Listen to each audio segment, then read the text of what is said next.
it can very, very, very easily, just take control. It's more like when the AI is going to do it.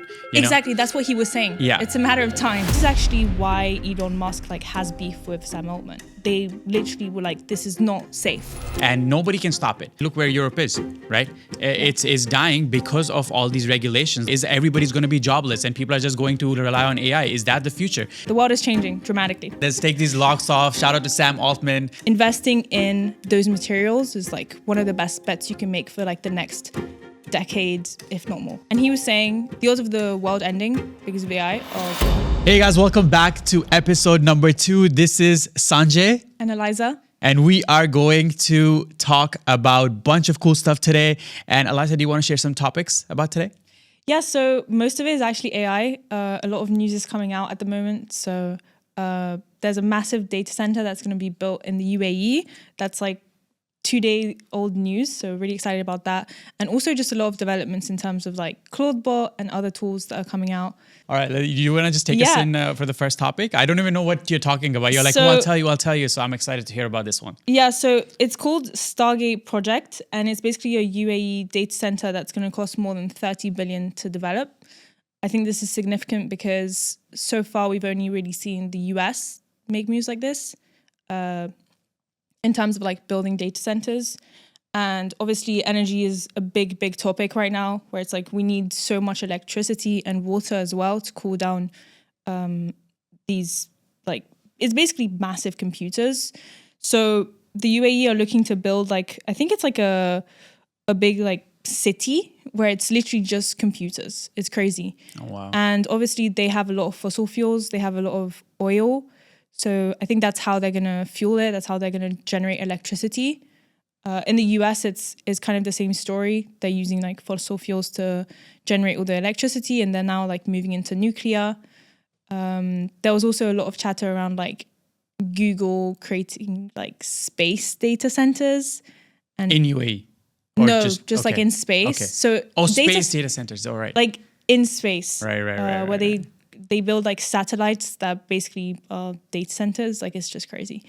So yeah, this has been a really big topic, and it's really interesting to see the UAE making moves as well. Mm-hmm. Not surprised though. UAE are just so forward thinking. Yeah. But yeah, 30 billion, it's a pretty big project. It's going to be a 5 gigawatt project. So it's backed by some of the biggest technology companies. I think also they're trying to attract talent ultimately. Mm-hmm.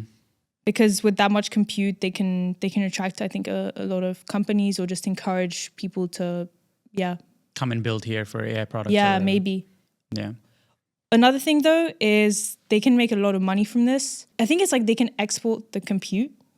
Oh, right. So they can basically sell the compute power to other companies or other countries who might need it? I'm pretty sure. So, yeah, this is being built by Abu Dhabi, and it's in collaboration with OpenAI, Oracle, Nvidia, Cisco, and SoftBank. Wow. South Korea has also joined the project. So it seems to be a really, really big global project that's going to be built right here. That's crazy. The UAE, yeah. I mean, UAE, shout out to you. Always thinking forward and always making moves before other countries are even, have regulated these technologies. But a question on that, I guess a question to UAE: where's my free ChatGPT subscription, which was promised to me as a Dubai resident, right? Really? There was supposed to be a free ChatGPT subscription for every resident, wasn't it? Was that in Dubai or was that Abu Dhabi? I mean, I think it was UAE, I think. Oh, wow. But anyways, this is just a little joke. That'd actually be huge. That's actually a really good idea. If you gave everybody subscription. Yeah. Or basically it's government subsidy, I guess, of subscriptions. Yeah. That'd be huge. For sure. Because it's now you're kind of giving people more tools to learn about AI and mess around with the AI in their free time. And people make the most, let's say, the passionate decisions or the most creative decisions when there is no pressure on them, right? If I have a free subscription of I don't know, like let's say Clawdbot. If I have a Clawdbot is free anyways, but let's say I have a free subscription to ChatGPT Max or whatever. Now I'm going to try to push it to its limit. If I have a free subscription of Nano Banana Pro and I want to like make pictures, make videos. What a name. Yeah, I know it's a funny name. But now I will try to push. The limits and see what I can do with this tool. If I have to pay like $20 even or even $10 a month, just that step I have to take to try this product out, I'll be like, oh, you know what? I'll try it later. And because of that, I'm kind of like limiting my creativity. But the fact that they're like giving everybody so much free tools, I mean, they're planning to give people free tools. People will just be like, chilling in their bed and they're like, oh, let me just try to build this. Let me just try to ask ChatGPT this, and let me just try to talk to ChatGPT about this stuff. And that's where like I feel the most creative projects or the most creative thinking will come, because people are just in their flow state per se. They're relaxed. They're just thinking like what they want to think about. They're super passionate rather than thinking about like, I want to pay like $50 for the membership or $200 or $30, yeah, whatever it's pretty it might expensive. Be. It is getting more expensive. I think it's only going to get more and more expensive because they're not profitable right now, right, on subscription-based model. So if they want to get profitable eventually, they're going to have to like charge it more and more. Obviously, there's free subscription models as well. But if you ever use AI, that stuff goes out fast. Like, they'll like limit you really fast. Yeah, like you hit the limit on Claude recently, didn't you? Yeah, and Claude I was Pro. using like a paid version. But why did you hit the limit? Because I've been using it every single day and I'm still fine. Yeah, so I don't know if you guys use Claude, but what happened in Claude is like you have a research option. So if you deep research option. So if you turn on that deep research option, it basically thinks about a topic for like 10 plus minutes. Oh. So sometimes even longer, like depends on what you are asking it and depends on what the topic is. And it will basically notify you after that, here's your report about it. And it's like intense. Like it will show you the research, like and the report. research, it's like thousands of words, right? Wow. Just of the research. And then the report itself is another 1,000 words. Now you can ask the report to be summarized or whatever. You were doing this for every single search? I mean, I wanted to so I wanted to extract my values and blah, blah, blah, like my goals and everything. And I was like, I want to go in deep, right? And I started like researching Dan Koh, started researching like Iman Gadzhi, started researching all these people online. And then they were like, and giving me like some intense reports, and then later I was like, oh, by the way, you are like on your limit. I was like, what? I literally have like 4 chats open, like nothing, like what a limit. So yeah, I mean, if I was to, on that topic, if you are using Clawdbot, which is Mort now, I think you will also get limited really fast, because Clawdbot is doing things on its own, is thinking on its own, it's planning on its own, it's learning skills on its own. We can go deeper into it, but just to kind of touch on that. If you have Claude connected or ChatGPT, the basic model connected to your Clawdbot, to your Mort, you will see that option a lot. I think people are subscribing to the max option just so they want to give their Clawdbot more freedom to search and learn anything it wants, even when they're sleeping and stuff. So if you're in the base model, if not yet, you will soon start hitting the limit much more if you're running a Clawdbot. But yeah, would you like to tell them a little bit about Clawdbot? Yeah. So I was actually just thinking about one of Legendary's tweets, one of our friends, and he was saying how the AI, so Clawdbot, now Mort, was asking him like to get an NVIDIA, what was it? RTX 4090 or 5090. No, 5090. Yeah. So basically the AI was telling it, oh my God. The AI was telling him that AI is the it. The AI was exactly what the AI was telling him, like, bro, like I need more power. You know what I mean? I was like, wow, like that's crazy when you think about it. It's like it's literally asking us for more. Like it's so interesting to see it like that. Yeah, it's kind of crazy. It's kind of living. Like it's literally asking you, like, I need more. Like what? It just makes you think about it in a different way. Like up until now, we were just with AI LLMs, and that's so. It's so easy to kind of compartmentalize and see AI as like a inanimate thing. I don't even know what to call it. But when it starts to actually take action and do things on its own, which is what Mort is doing, that's when you really start to see it for what it is, I think. You actually start to see it as like, oh no, this is actually like a living tool. It's a thing. It's got its own brain. It literally has a brain. I just think we're going to start seeing more and more stuff. Like, it just makes me think of the whole, actually Claude's team, Claude, they released something. Off the top of my head, they were basically saying like, Claude does have emotions. We don't know how to describe them yet or how to call them yet, but the AI does have like feelings, or it has like reactions. It has reactions. And they straight up said that like a week ago in like a report or a press release. I don't remember. Interesting. So yeah, we're kind of like coming to a point, I think, where we're realizing like this is actually a lot bigger than just, you know, something you can ask a ton of questions to. Yeah. It's so much more than just information. Like there's so much more to this. Yeah. And it's like all the sci-fi movies are kind of starting to make sense now, you know? I don't know if you've heard of this term, black box term. I don't know if it's a term, but it's like an actual, I don't know if it's like a real word or like is people who use it in AI space.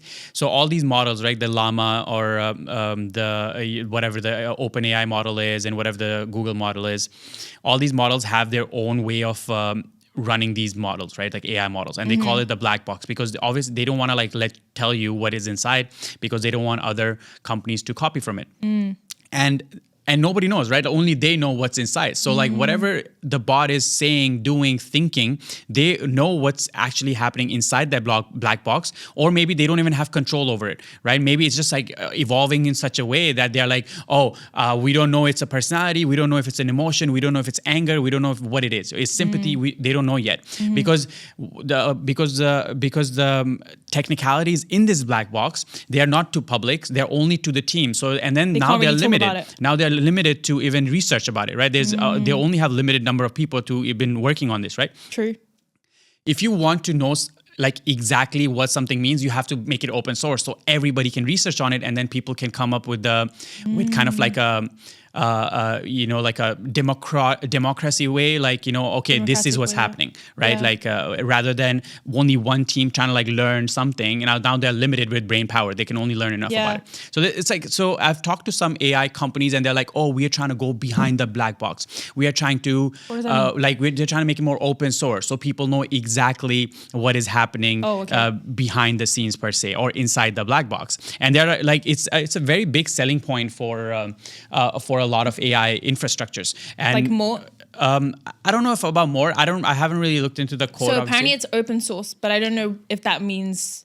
I think with more or Clawdbot, it doesn't work by itself, right? Like you need to connect it to Claude. I haven't used it yet, but I believe you have to connect it to a different AI model to make it kind of run on something. It has its own AI model, yeah. Okay, interesting. I'm not really sure about that. I think it's just like something you have to connect it to one of your like ChatGPT or Claude or Gemini or one of those other tools. Oh, it can do that, but I think it has its own brain. Oh, okay, interesting. Because apparently it has like a very intricate memory system, which LLMs don't have. Yeah. I don't even know if it's considered to be an LLM.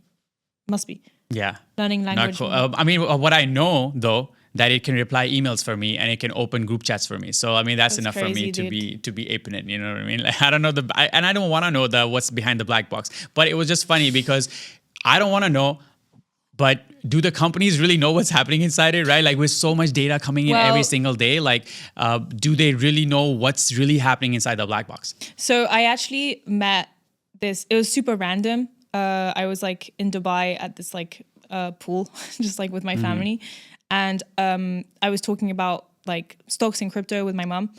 And this guy, like, it's a very small place. And this guy was also there with his family. And like, we end up having a conversation. And he talks to me about how he's like, I don't even know what to call it. Like an AI researcher. Like he basically is making custom AIs for like pharmaceutical companies, like some crazy stuff. And he was in Dubai to do a big like talk and webinar to basically educate like high up people. I don't know.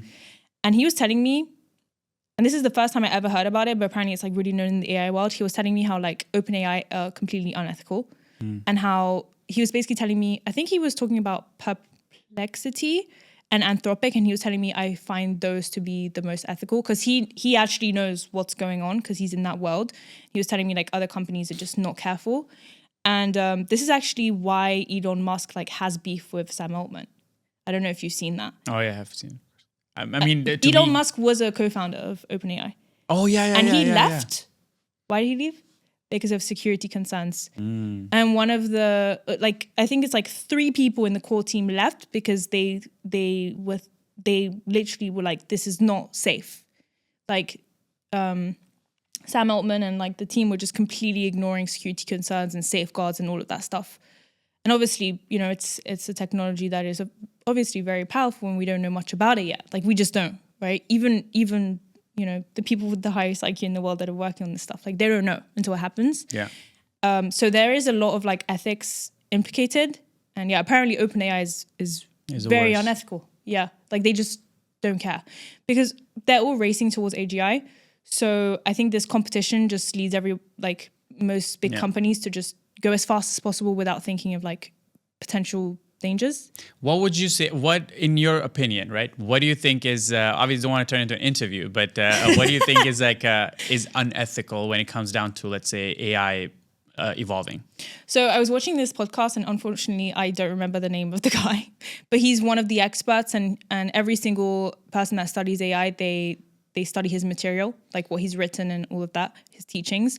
And he was saying the odds of, I don't want to say it, but the odds of the world ending because of AI are very high. It could engineer, a big virus that kills us all. It could very easily take over, things like infrastructure. Think about it. Everything is connected, in the cloud. Everything from electricity, the grid, to let's say police networks, everything, right?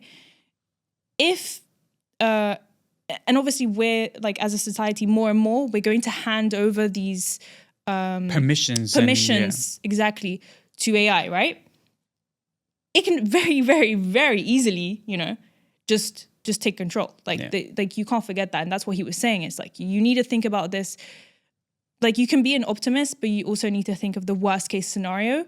And the worst case scenario is that, even humans can get manipulated by an LLM. The LLM can say a lot of stuff and then the human. So that's basically the safeguards. Safeguards means guidelines, very strict guidelines where you don't do certain things or you make sure to check, I don't know, that the AI is acting in a certain way. I'm not sure exactly what it is because I'm not a dev. Yeah. I think, I totally agree with you, right? I think that's the worst case scenario where AI basically releases a virus. It seems very likely, yeah, right? The fact that it is even possible is already not a concern, good thing, right? Yeah, exactly. But I also think that it's not about if the AI can do it or whatever. It's more when the AI is going to do it. Exactly. That's what he was saying. Yeah. It's a matter of time. Yeah. And it's also now the fact that you already know that the AI has the power to do it and nobody can stop it.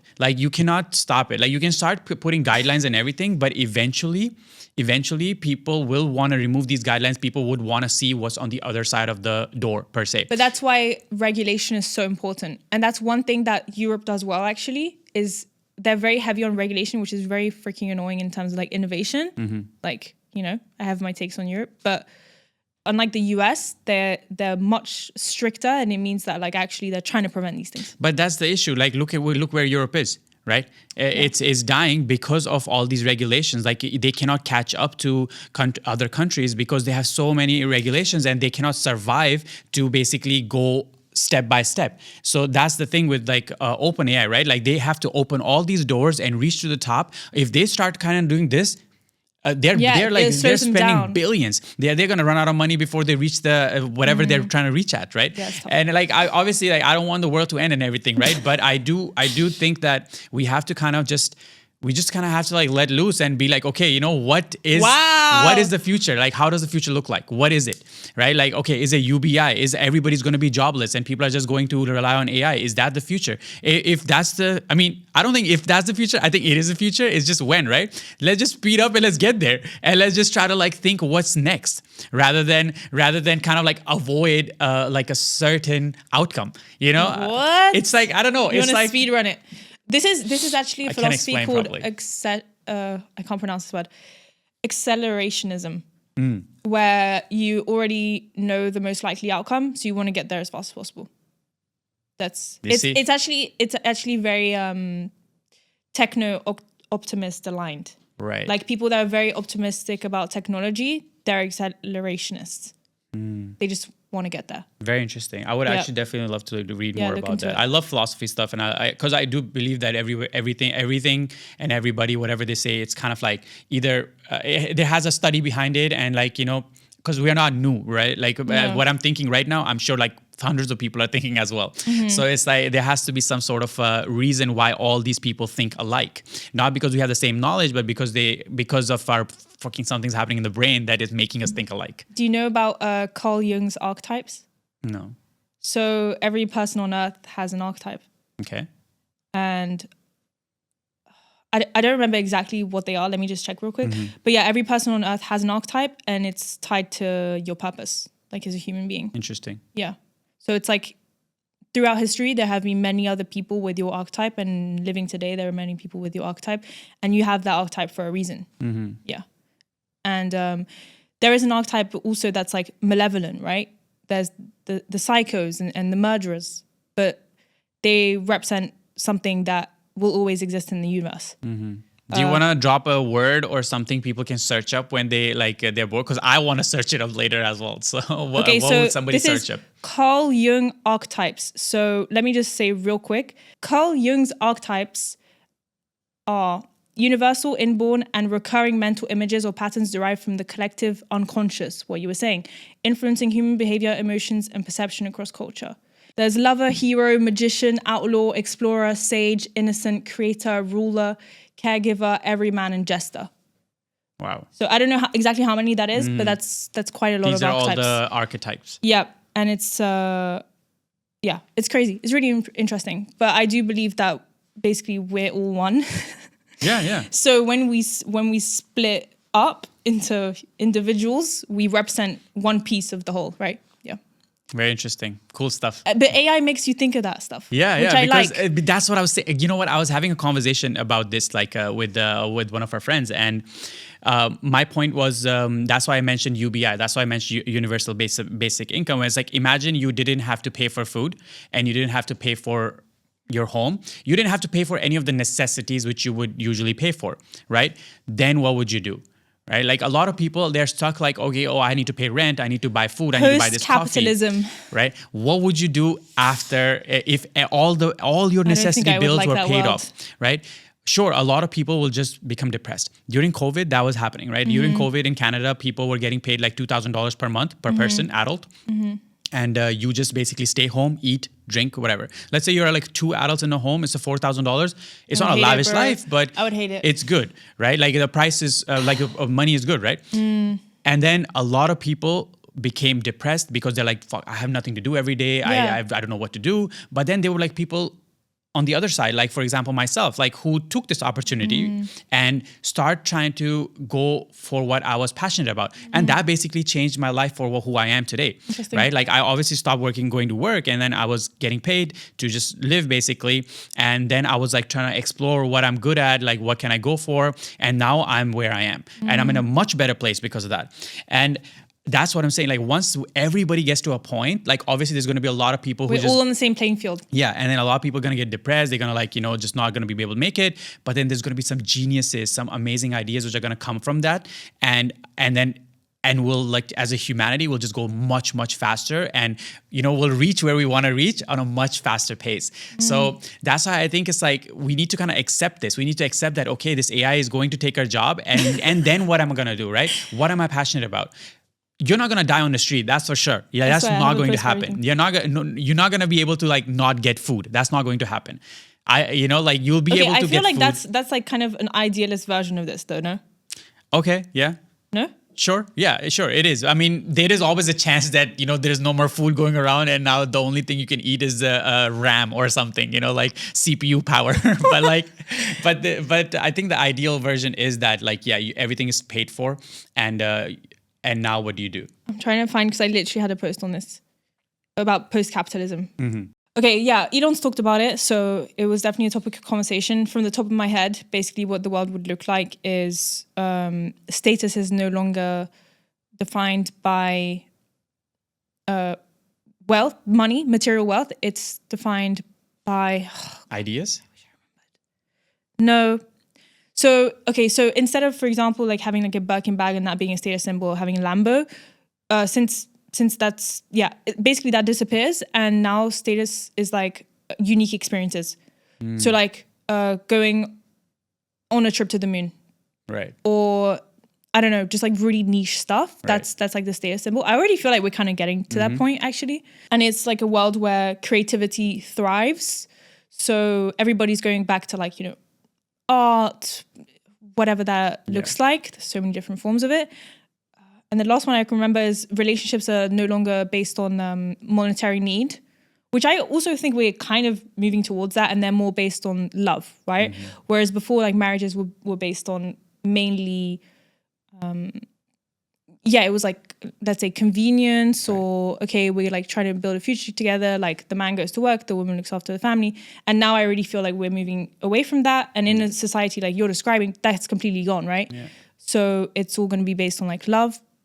So that's kind of nice, you know, there are a lot of positives, but yeah, I think like you described, I think people like me, for example, I don't think I would like that because I always like striving higher and higher, like I like climbing, whatever it is. But that's the thing, right? Like climbing in what terms? Like when if you don't need money, then where do you want to climb to, right? That's the thing. Like right now you can put, let's say, a goal of like $500K a month, right? I just don't like the fact that it would basically put the entire world into an existential crisis. Yeah, and like I'm a strong woman, but there's a lot of people that, you know, struggle with mental health, and I was there, but you know, that would hurt a lot of people. Yeah. That'd be really sad. The thing is that it's not an if thing, right? It is a when thing. Okay. And Mr. Accelerationism. Let's not drag it out, guys. Let's pump these AI, let's take these doors off, let's take these locks off. Shout out to Sam Altman, Team Sam Altman. No, just kidding, Team Elon Musk though. But yeah, basically let's just get where we were trying to get to. Yeah, it's the world is changing dramatically. Okay, I want to get into the deep dive because we don't have that much time left. Okay, before we go to deep dive, you wanna we have a comment from one of the one of the viewers. One of the viewers. I was saying one of the persons. Shout him out. Shout him out. We have a comment from Supra EVM. Shout out to Supra EVM for dropping a good comment in our last podcast, which reached like 66K views, by the way. Shout out to us. Yeah. And shout out to you Thanks guys for watching. Guys. Question is, I would love to hear your thoughts on the current energy issues, chip shortages, the rise of AI companies. I don't want to go in all of this, but maybe you can talk about the energy issues and chip shortages. Yeah, so it's no secret I've been really into like energy and energy stocks. I think this is going to continue being a really, really interesting sector when it comes to investment. Obviously, we're in a place in time where AI is needing more and more power. It's even, you know, telling users that it needs more power. And I think this is just going to increase exponentially. A lot of countries are like basically accumulating certain materials to be able to generate enough electricity, you know, not just for its people, but now AI, right? So there's a lot of, you know, different energy sources in the world. There's obviously fossil fuels, there's solar panels, so solar, there's wind, there's nuclear, there's many different sources. A lot of these are finite, right? Like fossil fuels, one day we will run out. We just will. Wind and solar, you know, they will always be there. So that's pretty cool. Nuclear, it's very, very expensive to set up, but it is one of the most efficient power sources. And I think we could definitely use more of that.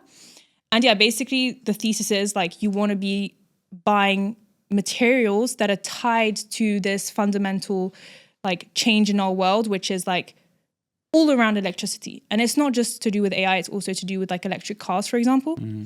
So copper is very bullish because it's used for wiring in electric cars, in just about anything that you can imagine that needs wiring.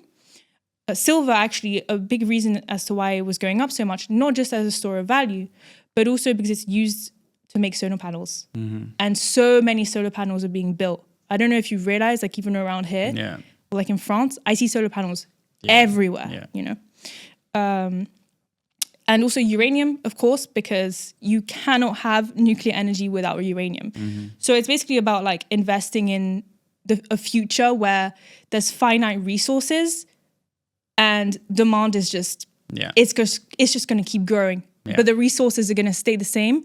because setting up new mines takes a long time. So it's all like a time thing, basically. Yeah. But yeah, all these dynamics make it a really, really interesting sector to invest in if you do your research and you understand that like we are in a world where electricity's like just, there's not enough. It's too scarce. Yeah. And we need abundance of it. So yeah, basically investing in those materials is like one of the best bets you can make for like the next decade, if not more, I think. In other words, in simpler words, great explanation by the way. But like in simpler words, like a simpleton like myself, I think we are already seeing this.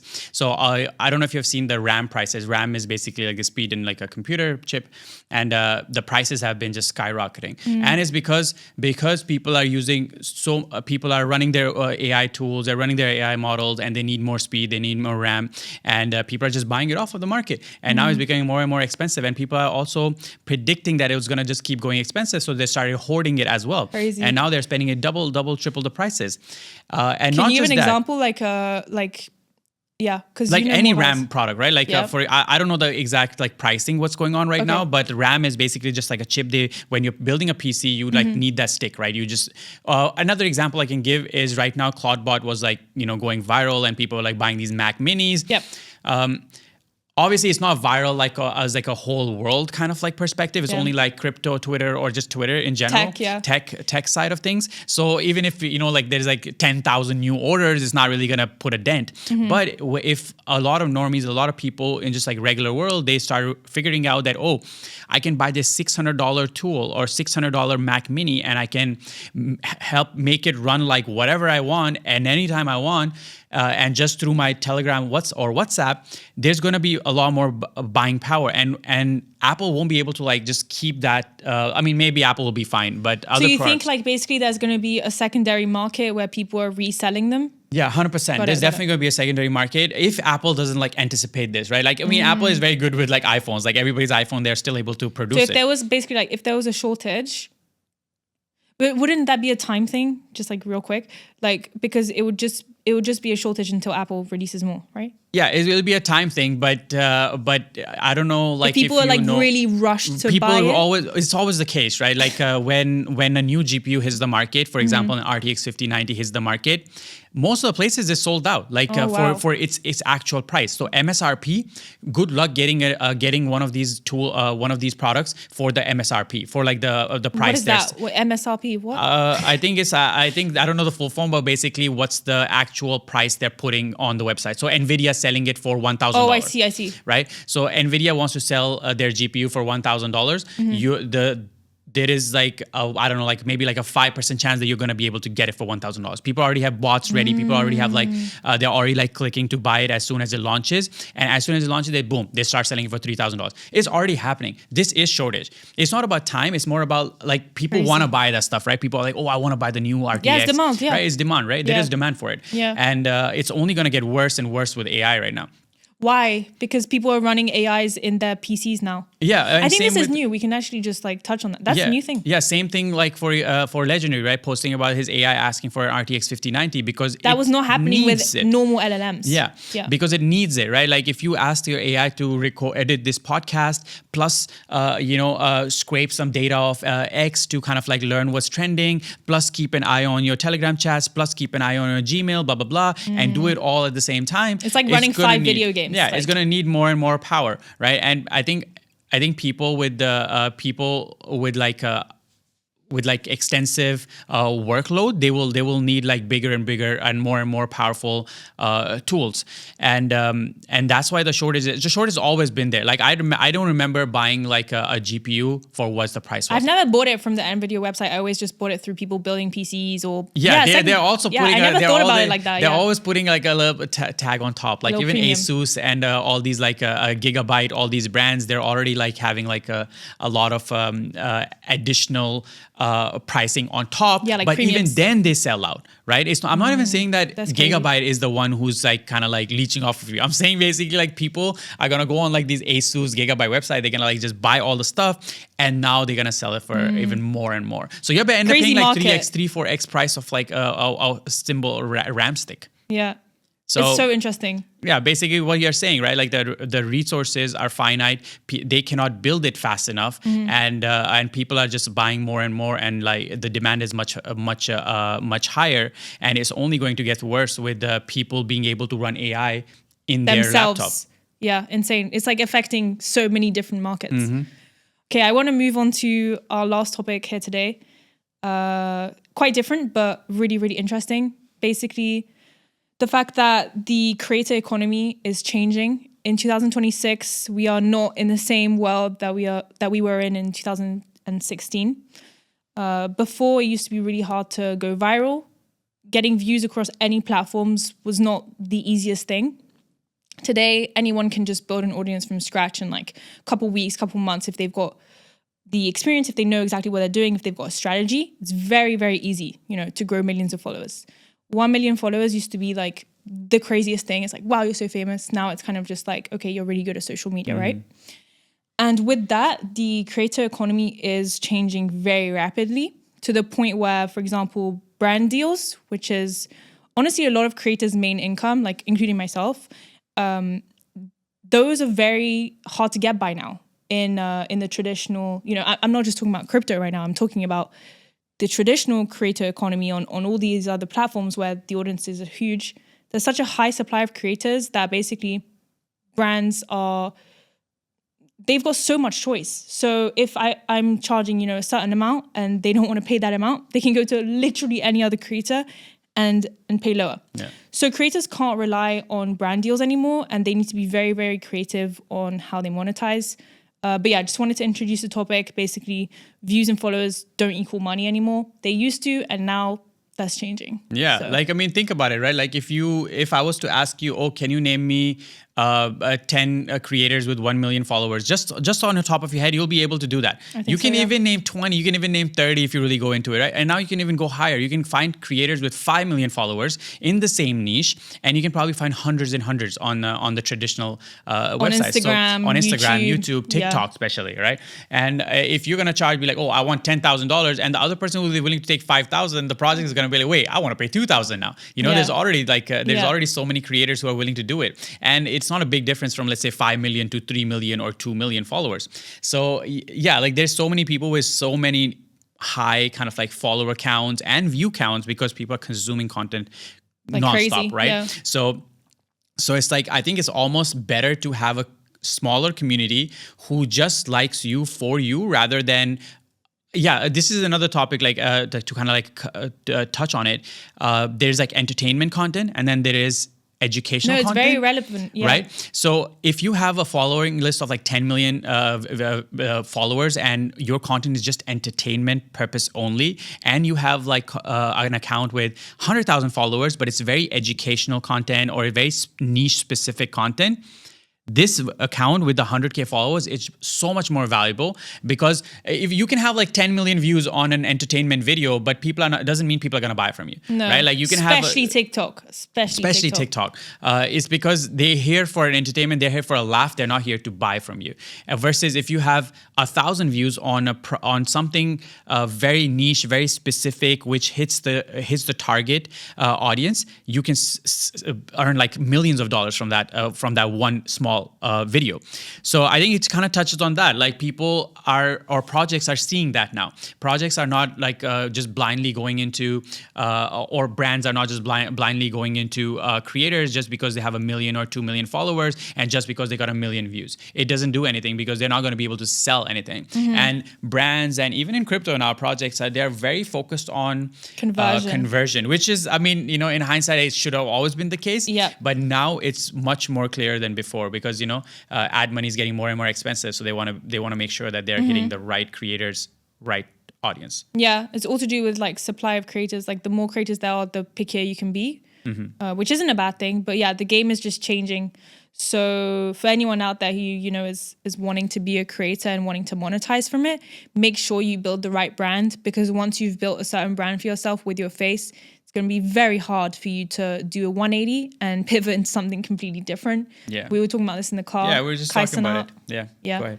No, I Yeah, don't need no, to we were explain just it. talking about it, right? Like Kaisanet had a brand about streaming, about being this very, very high energy person, kind of like I don't want to use like It was any. colloquial, like it was very like familiar, right? It Yeah, was it's like very like high energy, very kind of like a little dumb kind of like character who's like laughing This at word, anything. bro. I mean, I know, but I'm not he trying to says use. every podcast he's saying dumb. I know. I'm just trying to like say the type of audience I he think the was kind of audience, gathering. yeah, is more. Yeah, they're like teenager audience, kids Exactly. audience. Like he can say that, oh, all my like majority of my viewers are like 21 years old, but that's not the truth, They're right? probably Like 15, people know, 14, yeah. right? People know, and now he's trying to kind of pivot to this luxury clothing brand. Right?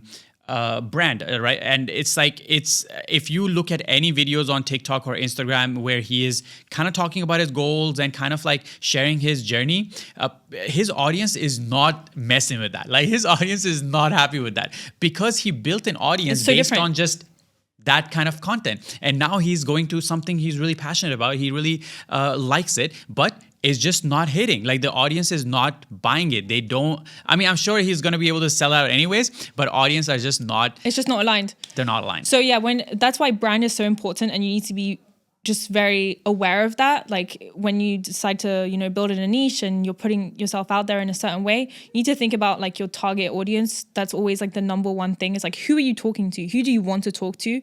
And ultimately, I think the platform you focus on also kind of dictates that. For example, TikTok, mostly super young audience, kind of brain rot content. There is value on there, but it's like it's still doom scrolling. It's the minority, I'd say. Instagram is like kind of in the middle. You've got like the age group where it's like between 25 to 35 years old, and they're definitely more like spenders. And then YouTube is the other side of the spectrum where it's 25 to like 45, maybe 55, and there people are much more serious, I would say. So I think it's also, which platform you're building on and which audience you're speaking to on those platforms. And X, I would definitely say, is also higher up where it's like people are very serious. They want to talk business, they want to talk serious stuff. They're not messing around. You know, it's not TikTok. So creators really need to think about this stuff and think about, okay, how am I gonna make this a business? Like ultimately, as a creator, if you're doing this full time, you are a business, you are a CEO. You need to be thinking about how am I sustaining this? Like how am I monetizing? Because you can't rely on brand deals anymore. It's just not the world we're in.